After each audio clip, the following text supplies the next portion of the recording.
M'agradaria, senyor Tibo, una vegada més l'he dit, si no, potser el xòfer, que ja el tenim aquí, Antonio, te'l portes cap a Barcelona i fora. Dic cap a Barcelona perquè aquest programa ho fem des de Sabadell. Senyor Tibo, ja es pot posar... Anem a parlar del tema. Això que ha portat? Mira, l'Antonio, el nostre xòfer, em diu, posa-te-la, que anem a parlar de la mili. Pues ala. Doncs vinga, va.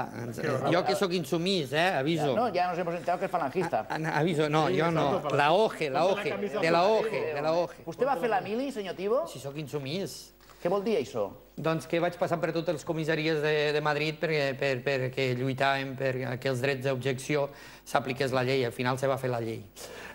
Jesús, vas fer la mili? Sí.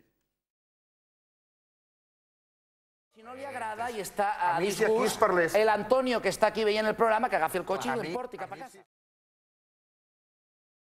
Perquè tothom té dret a ser idiota. Jo crec que la És a gent dir, idiota... tota la gent que va fer cua per La gent que va fer cua ja ho sabia.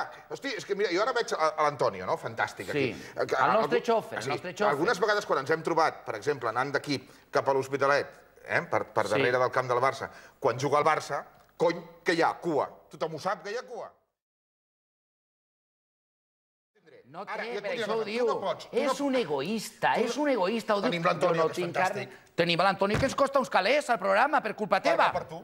Home, el senyor ve amb xòfer... L'Antonio diu que cobra poc, l'Antonio diu que cobra poc. Puja-li el sou. Sí, home, el senyor Sostres ve en cotxe... Jo vull fer un debat. Senyor Tibo, a veure si diu alguna cosa, que si no l'Antonio no sé per què hem fet servir el cotxe.